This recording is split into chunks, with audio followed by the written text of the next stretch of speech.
نحمده ونصلي ونسلم على سيدنا ومولانا محمد رسوله النبي الأمين المكين الحنين الكريم الرؤوف الرحيم. أما بعد، فأعوذ بالله من الشيطان الرجيم. بسم الله الرحمن الرحيم. قال الله تبارك وتعالى في الكلام المجيد والفرقان الحميد: وما أرسلنا من رسول إلا ليطاع بإذن الله. صدق الله مولانا العظيم. وقال الله تبارك وتعالى في شان حبيبه مخبرا وآمرا: إن الله وملائكته يصلون على النبي يا أيها الذين آمنوا صلوا عليه وسلموا تسليما.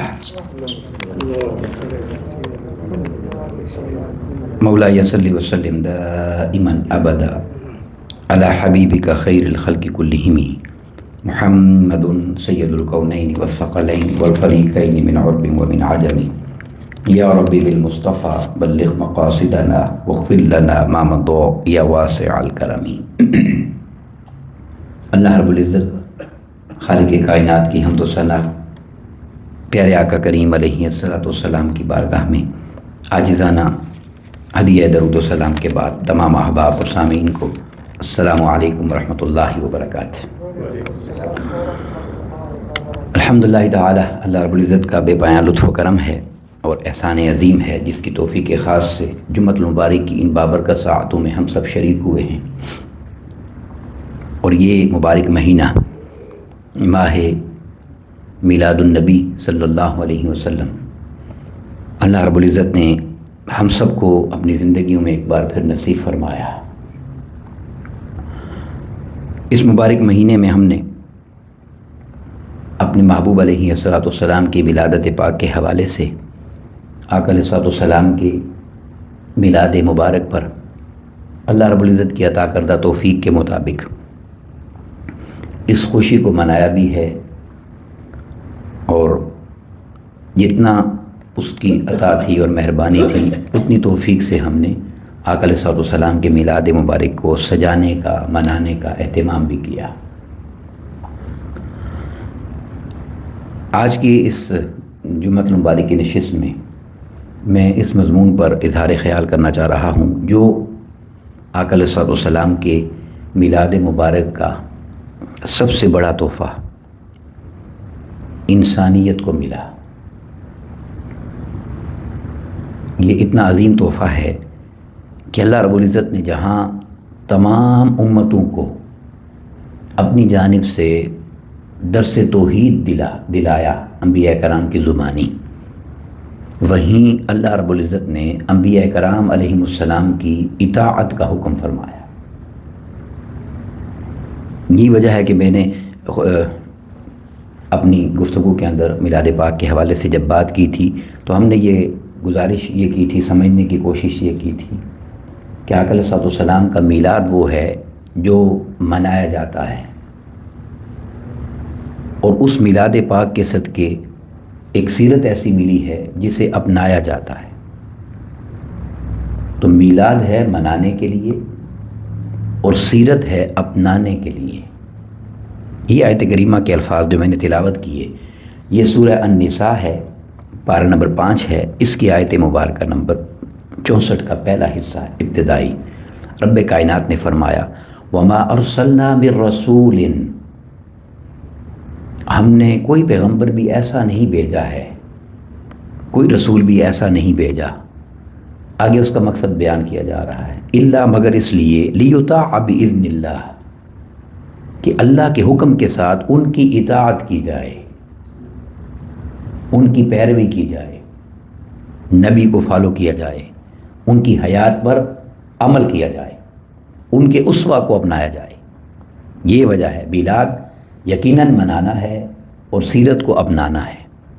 بدقسمتی یہ ہے اس امت پر جہاں بہت سارے ظلم ہوئے اور اس امت کی بدقسمتی بہت ساری ہے، وہاں ایک بدقسمتی اس امت کی یہ بھی ہے کہ اس امت نے میلاد منانے والے ایک طرف ہو گئے اور سیرت کو اپنانے والے ایک طرف ہو گئے.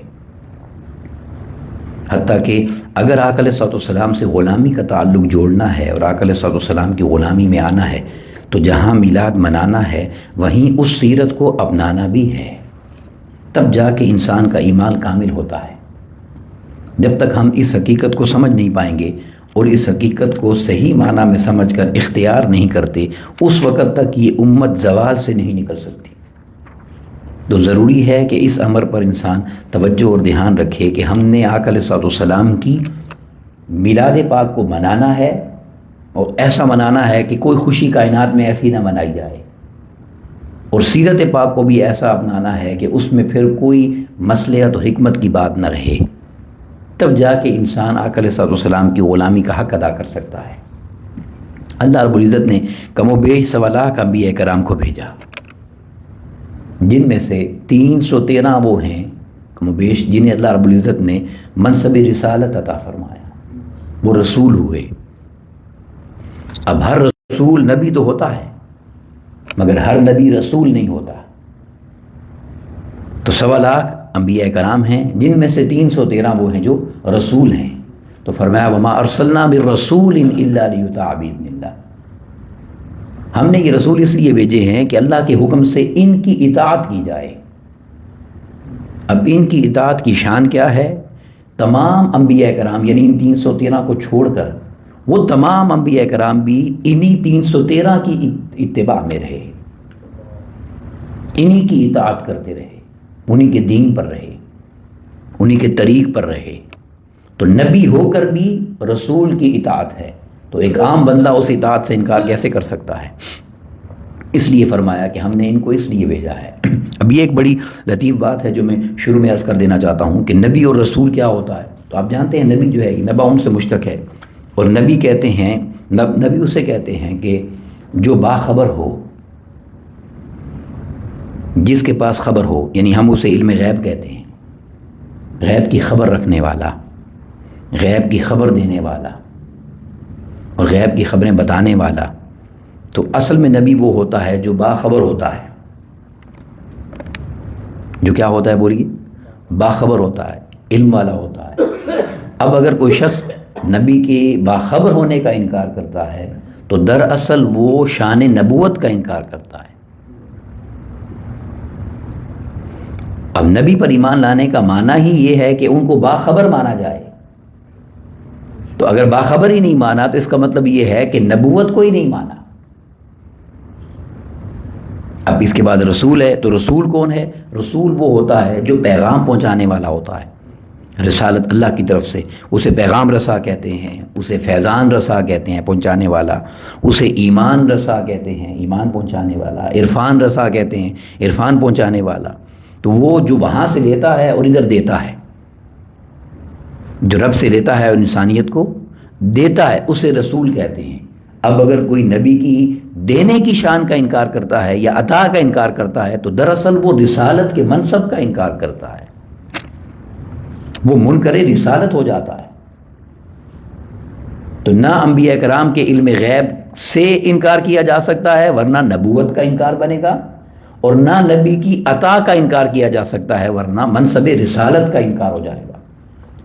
یہ وجہ ہے کہ آقا علیہ الصلوۃ والسلام نے فرمایا انما انا قاسم، ایک میں ہی تو ہوں جو دیتا ہوں، تقسیم کرتا ہوں، واللہ یؤتی، اور مجھے میرا رب عطا کرتا ہے۔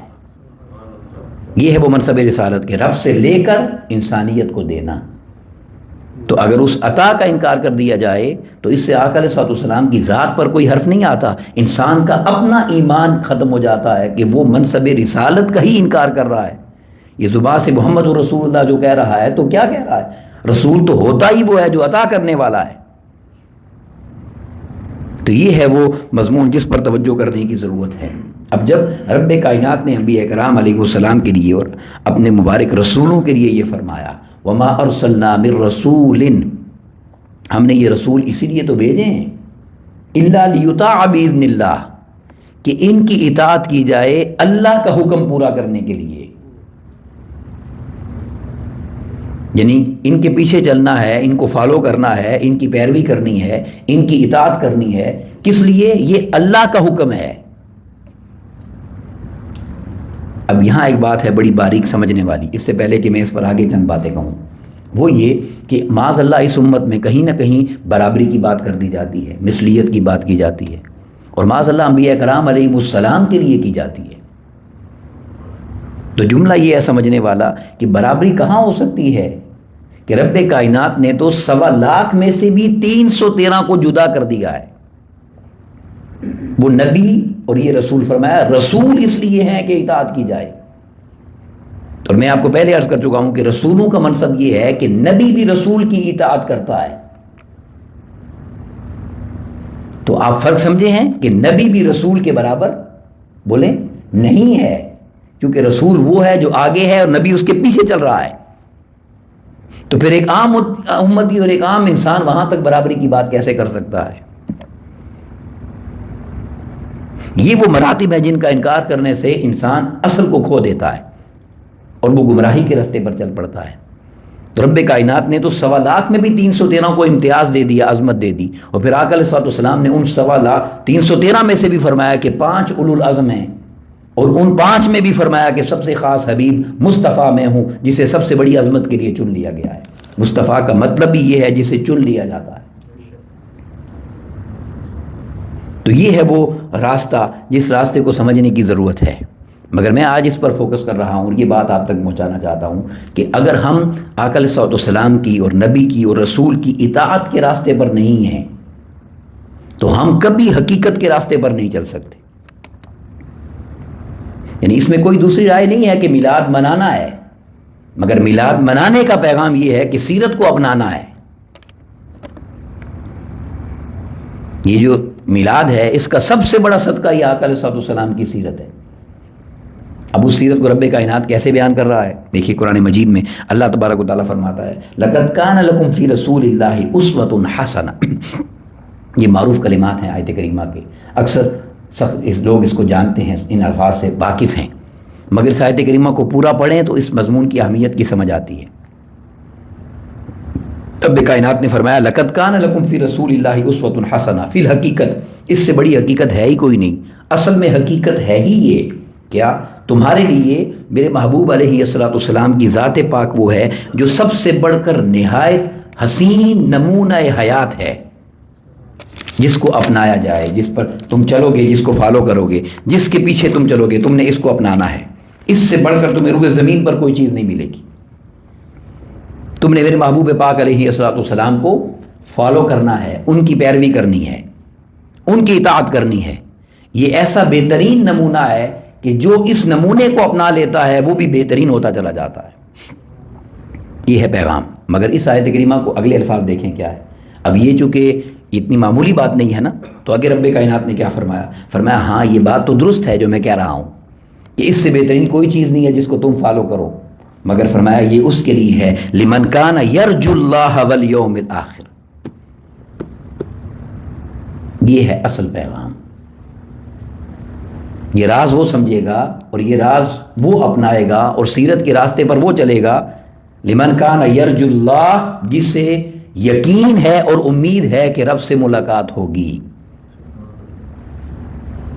والیوم الآخر، اور آخرت کے دن پر ایمان رکھتا ہے. اب جو آخرت کے دن پر ایمان رکھتا ہے یا جسے پتا ہے یوم یقوم الناس لرب العالمین، قرآن مجید نے اتنی بڑی بات کی سورہ مطففین کے اندر کہ لوگوں تمہیں خبر نہیں ہے یوم یقوم الناس لرب العالمین، اس کائنات کا ہر شخص قیامت کے دن اللہ کے سامنے کھڑا کیا جائے گا، تمہاری پیشی ہوگی. لیوم عظیم، وہ بہت بڑا دن ہے. اس کے لیے فرمایا کہ اگر تمہارا اس بات پر ایمان کامل ہے کہ تم نے اپنے رب سے ملاقات کرنی ہے، اور تمہارا اس بات پر ایمان اگر کامل ہے کہ تم قیامت پر یقین اور ایمان رکھتے ہو، تو پھر تمہارے لیے اس سے بڑھ کر اور کوئی راستہ نہیں ہے. اب ان دو چیزوں کو کیوں جوڑا؟ سیرت کو قیامت کے ساتھ اور اپنی ملاقات کے ساتھ اس لیے جوڑا کہ فرمایا اس قیامت کے دن میں اور ہماری ملاقات میں کامیاب وہی شخص ہوگا، وہی شخص کامیاب ہوگا جس شخص نے اس محبوب کی سیرت کو اپنا لیا ہوگا. اب یہ جو ہم آیت کریمہ پڑھتے ہیں اس کا اصل پیغام یہ ہے کہ اس سے بڑھ کر کوئی نمونہ نہیں ہے. اگر تم وہاں کامیاب ہونا چاہتے ہو اس عظیم دن میں، اگر رب کی ملاقات پر شرمندہ نہیں ہونا چاہتے، اگر قیامت کی رسوائی سے بچنا چاہتے ہو، اور رسوائی کیسی ہوگی؟ قرآن مجید نے فرمایا وَإِذَا الصُّحُفُ نُشِرَتْ، اب اس کو ذرا آج کی زبان میں آپ کو سمجھاتا ہوں. جب بھی دنیا میں کوئی کام ہو جاتا ہے نا، کوئی انوکھا کام، کوئی نیا کام، تو ایک بریکنگ نیوز چلتی ہے. ہر چینل پر ایک بریکنگ نیوز آتی ہے، وہ پوری دنیا میں نشر ہو جاتی ہے. یہ ہے وَإِذَا الصُّحُفُ نُشِرَتْ، قیامت کے دن تمہارے سارے اعمال کو نشر کر دیا جائے گا.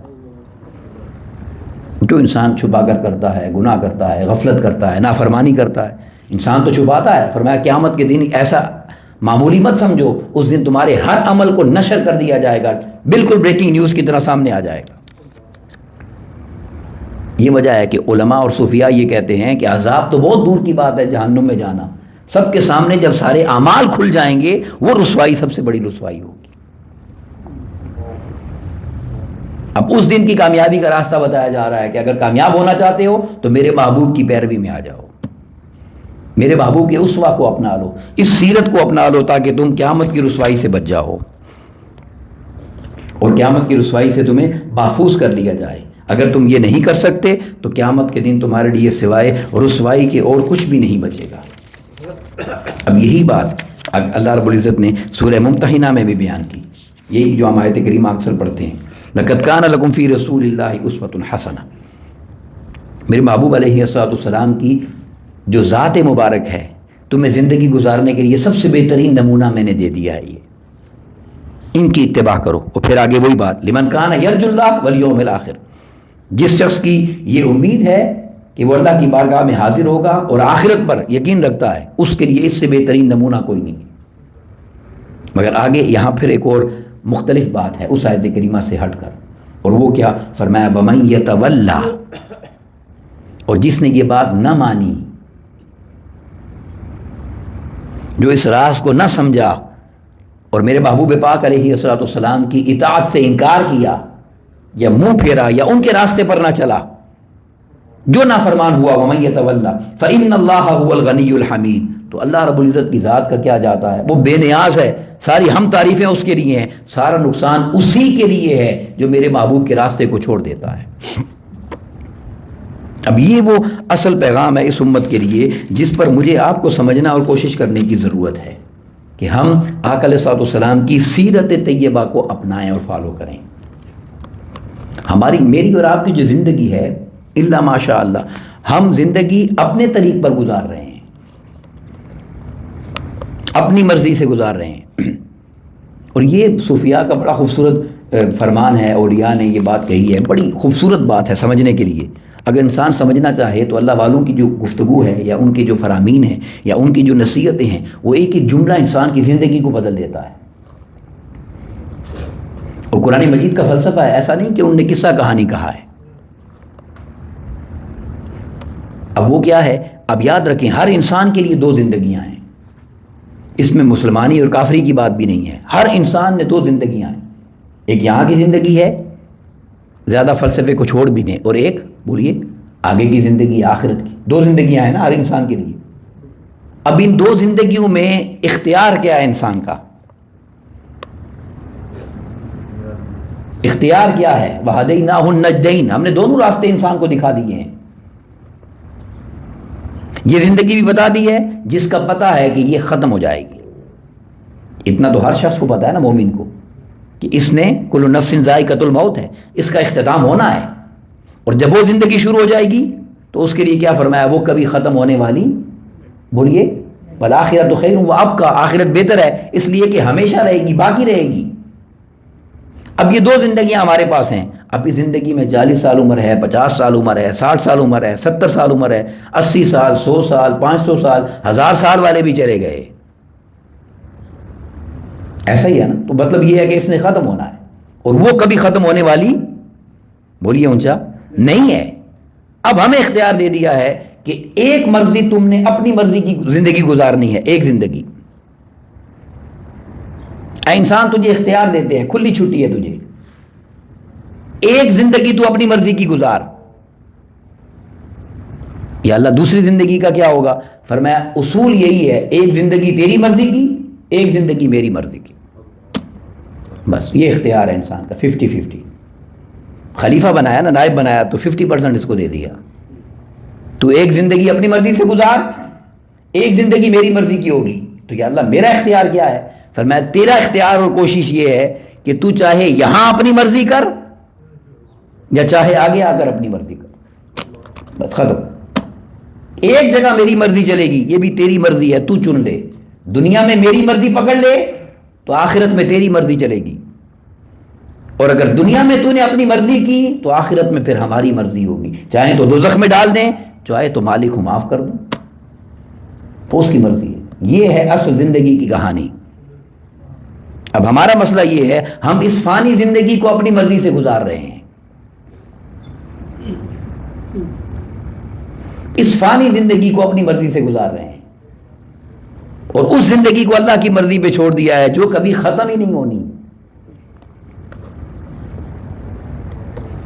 جو کبھی ختم ہی نہیں ہونی۔ تو کامیاب لوگ اور سمجھدار لوگ وہ ہوتے ہیں جو یہ فیصلہ کرتے ہیں کہ یہ تھوڑا وقت جو ہے یہ اس کی مرضی سے گزار لو، تو جب آگے چلے جائیں گے تو وہ پھر انسان کو یہ اختیار دے دیتا ہے کہ اب یہ زندگی تیری ہے، تو جیسے چاہے بسر کر۔ اب اس میں کامیابی کا راستہ اس نے بتایا ہے، اور وہ کیا ہے؟ لَقَدْ كَانَ لَكُمْ فِي رَسُولِ اللَّهِ أُسْوَةٌ حَسَنَةٌ۔ یہ ایک زندگی جو تم گزار رہے ہو، اسے تم میرے محبوب کی زندگی کے مطابق گزارو، میرے محبوب کے اسوہ کو اپنا لو، میری محبوب کی اتباع کر لو، ان کی پیروی کر لو، ان کی اطاعت کر لو، ان کی سیرت کو اپنا لو، ان کے راستے پر چلو، ان جیسا چلو، ان جیسا اٹھو، ان جیسا بولو، ان جیسی بات کرو، ان جیسی راتیں ہوں، ان جیسے دن ہوں، بس یہ 50 سال یہ کر لو، پھر آگے آ کر وہی ہوگا جو تمہاری رضا ہوگی۔ یہ ہے مشکل و پریشانی ہماری، ہم اس زندگی کو اپنی مرضی کا کر رہے ہیں اور اگلی زندگی سے بے خبر ہیں۔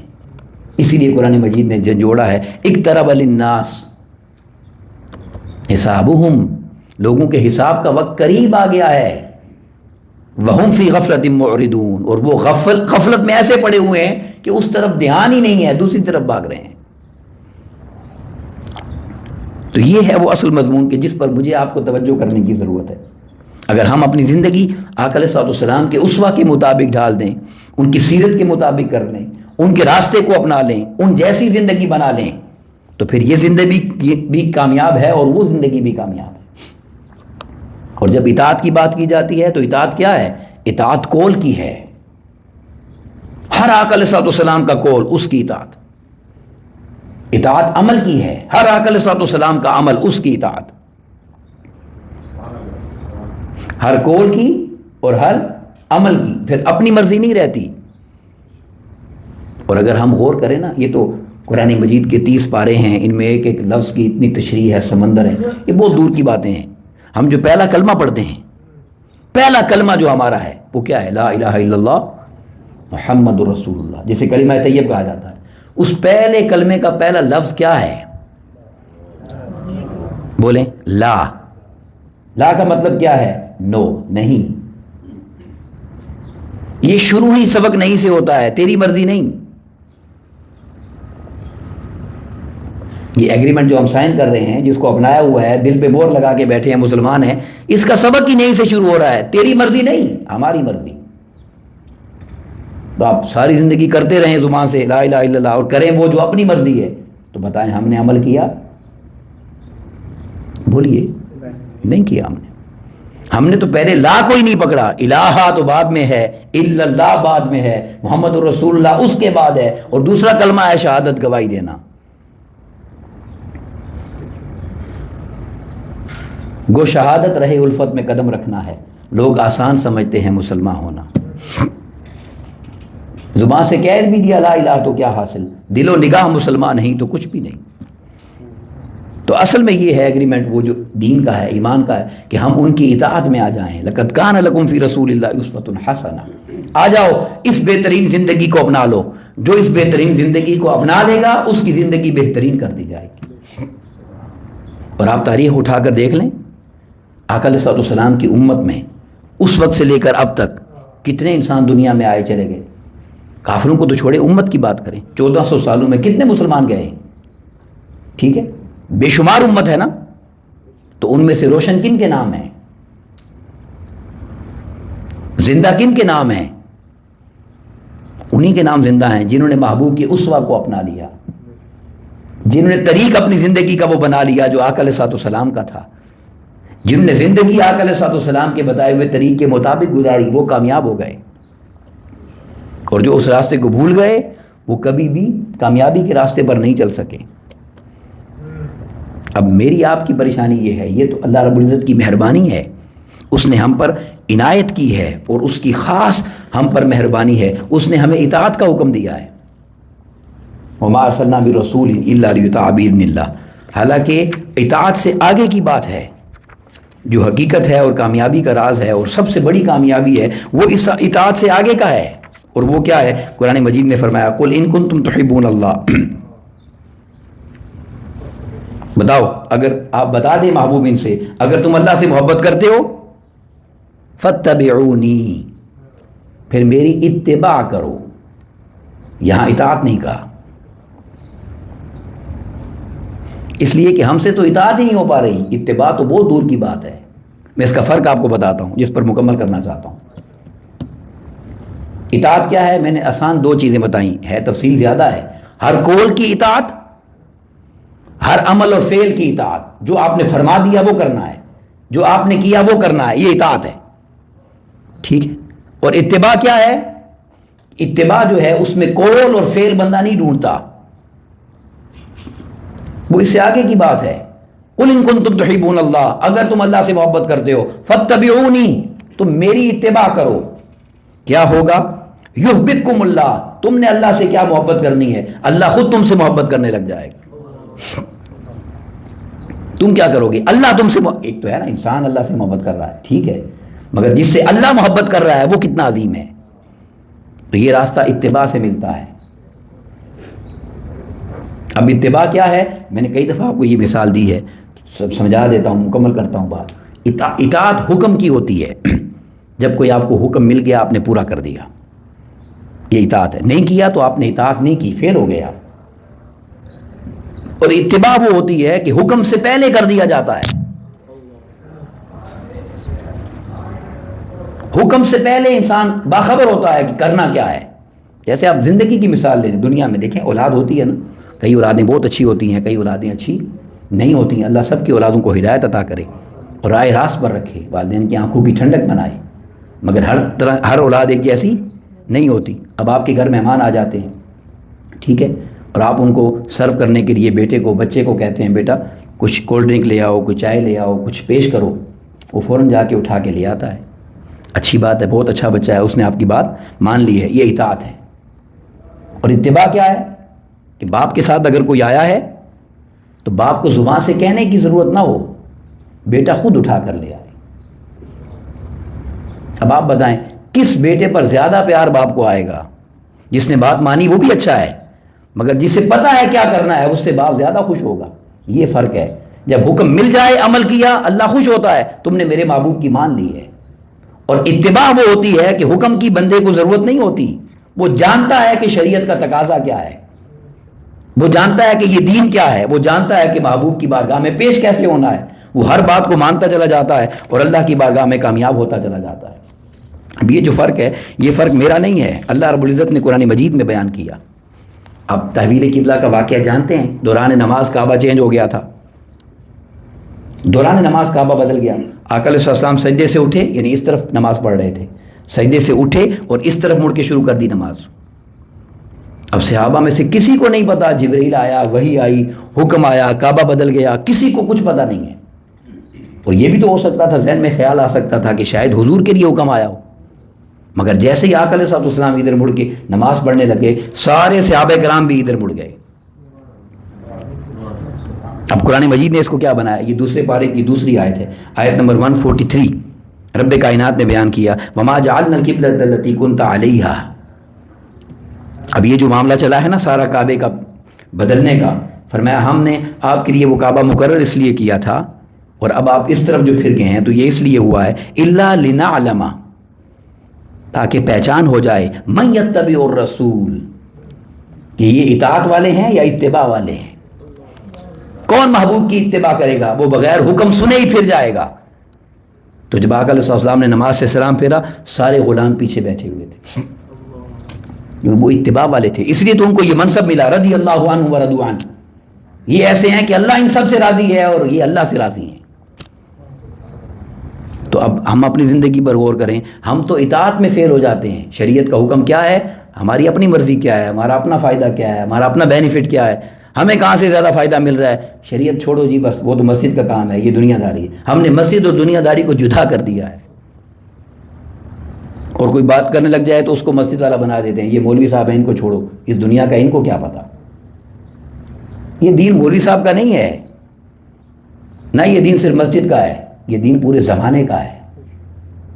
اور ہر وہ شخص جس نے کلمہ پڑھ لیا یہ اس کے لیے. مولوی صاحب دین کے ٹھیکیدار نہیں ہیں. ہم یہ کہہ کر بری ہو جاتے ہیں کہ یہ مولوی صاحب کا کام ہے. یہاں تو کوئی داڑھی رکھ لے, آقا علیہ السلام کی سنت پہ عمل کرے تو مولوی بنا دیتے ہیں مولوی صاحب. سبحان اللہ, کون سا بیچارہ اپنی مرضی کر رہا ہے. یعنی سوچ ہے, ہم نے اس طرح دین اور دنیا کو جدا کر دیا ہے. اور کامل لوگ کون تھے جن کو یہ عظمت ملی؟ حضرت علامہ اقبال رحمۃ اللہ تعالی علیہ نے حضرت باعزید بستامی رحمۃ اللہ تعالی علیہ کے لیے فرمایا. وہ فرماتے ہیں کہ کامل بستام, یہ بستام کے جو کامل ہوئے ہیں ان کی فرمایا شان یہ ہے کہ در تقلید فرد, انہوں نے صرف ایک آقا علیہ السلام کی تقلید کی, اتباع کی, فالو کیا, وہ کامل بستام ہو گئے. ایک ساری زندگی جو کرے وہ کیا بنے گا. اور وہ کیا فرماتے ہیں؟ اجتناب از خوردن خربوزہ کرد, انہوں نے ساری زندگی خربوزہ نہیں کھایا. کیوں؟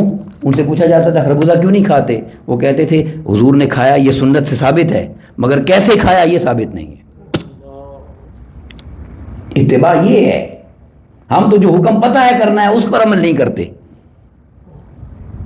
اور حکایات میں بزرگوں نے ایک حکایت لکھی, میں جس پر بات مکمل کرتا ہوں, اللہ مجھے آپ سب کو عمل کی توفیق عطا کرے. ایک یہودی تھا, مدینہ پاک میں رہتا تھا. تو وہ گھر گیا, رات کو سونے کے لیے بستر پر جانے لگا, تو اس نے اپنے گھر والوں سے پانی مانگا کہ مجھے پانی پلائیں. گھر والوں نے اس کو پانی دے دیا. جب اس کو پانی دے دیا تو اس نے کہا لائٹ جلاؤ. اب اس وقت لائٹیں تو ہوتی نہیں تھیں, چراغ جلایا گیا. تو اس نے چراغ قریب کر کے پانی کو دیکھا تو پانی کے اندر بچھو تھا. پانی کے اندر بچھو تھا. اس نے پیالہ پھینکا اور دوڑ کر آقا علیہ السلام کے دروازے پر آ گیا کلمہ پڑھنے کے لیے. صحابہ کرام نے اس سے پوچھا بھائی تو اتنی رات کو آ گیا ہے, تو صبح آ جاتا. اس نے کہا صبح تک مجھ سے انتظار نہیں ہو سکتا تھا. پوچھا کیا ہوا, کیا ہے, سبب کیا بنا ہے تیرا کلمہ پڑھنے کا, تیرا ہدایت پانے کا؟ وہ جو جملہ ہے وہ بڑا قیمتی ہے, غور سے سنیے. اس نے کہا میرا ایمان نہیں تھا نبی پر, میں تو مسلمان ہی نہیں مانتا. نبی مجھے کیا پتا دین کون سا ہے, یہودی ہوں, مگر میں نے تم لوگوں سے سنا ہے کہ تمہارے نبی کی سنت ہے کہ پانی دیکھ کر پیا جائے. 6 سنتیں ہیں پانی پینے کی, ہمیں تو شاید ایک بسم اللہ بھی بھول جاتی ہے. اس میں سے ایک سنت 6 میں سے ہے پانی کو دیکھ کر پیو. اس نے کہا میں نے کلمہ بھی نہیں پڑھا, ایمان بھی نہیں ہے, مسلمان بھی نہیں ہوں, صرف ایک بات تمہارے نبی کی مانی ہے جس نے میری زندگی بچا دی ہے. تو اگر ساری ماننے لگ جاؤں تو میں مر کیسے سکتا ہوں. یہ ہے وہ اصل تقلید کا راستہ جس کو مسلمان نے چھوڑ دیا ہے. حضرت علامہ اقبال نے فرمایا یہ فاقہ کش جو موت سے ڈرتا نہیں ذرا, روح محمدی اس کے بدن سے نکال دو. یہ جو اصل طاقت تھی ہماری وہ آقا علیہ السلام کی محبت کی تھی, وہ آقا علیہ السلام کے ادب کی تھی. اور محبت کس چیز کا تقاضا کرتی ہے؟ آپ دنیا کی محبت سے اپنائیں, دنیا کی محبت کو لے لیں سمجھنے کے لیے. ہم وہ رنگ پہنتے ہیں جو ہمارے محبوب کو اچھا لگتا ہے, ہم وہ خوشبو لگاتے ہیں جو محبوب کو اچھی لگتی ہے, ہم سٹائل وہ بناتے ہیں جو محبوب کو اچھا لگتا ہے, ہم وہ کام کرتے ہیں جس سے محبوب خوش ہوتا ہے, ہم وہ کام نہیں کرتے جس سے محبوب بولیں خوش نہیں ہوتا. ہر وہ کام کرتے ہیں جو محبوب کی مرضی کا ہے. یہ دنیا کی مثال ہے. تو اس سے بڑھ کر محبوب کون ہوگا جسے رب نے اپنا محبوب بنایا ہے. اگر ان سے محبت کا دعویٰ ہے تو پھر کرنا بھی وہی ہے جو ان کو پسند ہے, پھر راستہ بھی وہ اپنانا ہے جو ان کا بتایا ہوا ہے. پھر اگر اس راستے پر نہیں چل رہے تو محبت کے دعوے جھوٹے رہ جاتے ہیں. تو یہ ہے پیغام. اگر ہم چاہتے ہیں کہ زندگی یہ بھی کامیاب ہو جائے, اگلی بھی کامیاب ہو جائے, تو لقد کان لکم فی رسول اللہ اسوۃ حسنہ. پھر وہ ایک راستہ ہے جس کو اپنانے سے زندگی کامیاب ہوتی ہے, اور وہ اپنے محبوب پاک کی غلامی کا راستہ ہے, ان کے پیچھے چلنے کا راستہ ہے. اگر یہ اتباع نصیب ہو جائے تو یہ دنیا بھی خیر ہو جاتی ہے اور وہ دنیا بھی خیر ہو جاتی ہے. اللہ رب العزت ہمیں آقا علیہ الصلوۃ والسلام کی نسبت کو اور آقا علیہ الصلوۃ والسلام کے تعلق کو سمجھنے کی توفیق عطا کرے، اور زندگی ویسی گزارنے کی توفیق دے جیسی زندگی اللہ کے رسول صلی اللہ علیہ وسلم نے گزاری اور ہمیں گزارنے کا حکم دیا۔ وما علینا الا البلاغ المبین۔ السلام علیکم ورحمۃ اللہ وبرکاتہ۔